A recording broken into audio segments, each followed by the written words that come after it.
افغاني افغاني افغاني افغاني افغاني افغاني افغاني افغاني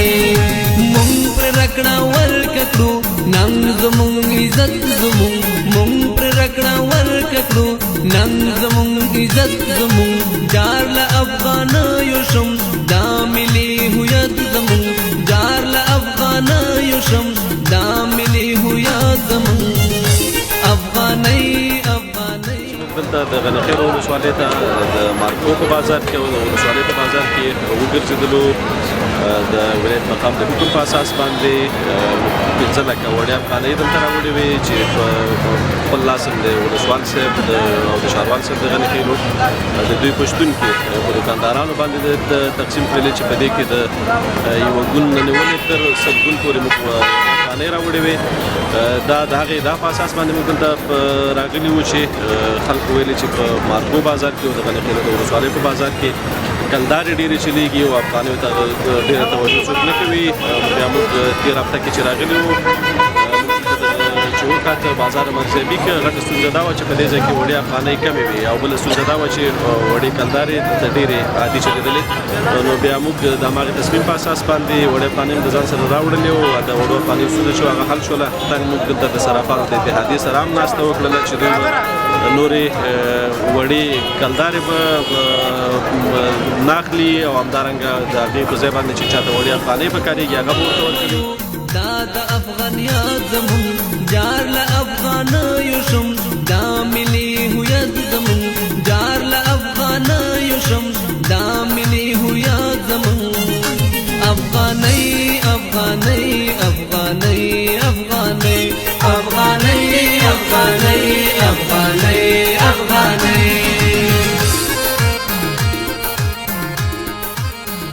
وارث صاحب څخه یو نړۍ مننه چې د هغه اوازونو مخکې یو کمپلکس د دولت نه خبر نه ولېږو چې وړیا افغانۍ راوړي د ویشو شنو ضرورت دا و چې دلته وړیا افغانۍ ډېرې زیاتې کمې وي اوس بیا دوهم ځل لپاره جناب والي صاحب د هدایت په اساس د افغانستان بانک رئیس جناب رئیس صاحب سپریته 15 لکه افغانۍ وړیا افغانۍ چې پکې 2 لکه 500,000 چینج وي او د نورې شلګون لسګون او سګونانو راوړل د مارکو په بازار کې اوس د توزیع په درشل کې او انشاءالله دغه مشکل به حل شي د دغه پیسو په توزیع سره زه په ډاډ سره ویلی شم چې د افغانۍ 40% به 90% ته ورسېږي خپله افغانۍ سکه دا د سترګو تور زمونږ خپله سکه خپل وطن پت زمونږ غیرت زمونږ خپله سکه خپل وطن پت زمونږ غیرت زمونږ جار له افغانیو شم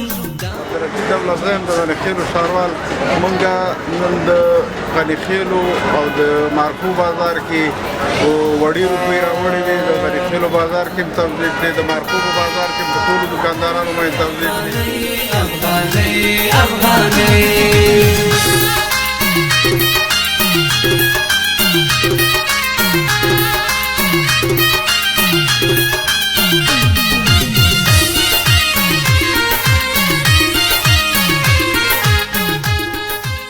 څرنګه چې د افغانستان بانک او همدارنګه د غنخېلو ولسوال او قومندان ورسره ښاروال دو راغله او موږ ته ماتې افغانۍ راکړې او موږ ټول بازار کې د ماتو افغانیو توزیع په شریکه باندې سرته ورسوله صرافانو ته مو رسېدې او د ټول بازار دوکاندارانو ته مو رسېدې موږ به په روزمره ژوند کې ټولې افغانۍ کاروو او د کلدارو لسګون او شلګون او 50 سلګون دا به په تبادله کې یو صراف هم نه تبادله کوي مطلب دغه مکمل بندې شوې کلدارې د پیسې ټول بترې دا ننګ کړو دا کار به مونږ کړو چټا دا اتفاق نخا دا ملي وحدت زمونږ دا اتفاق نخا دا ملي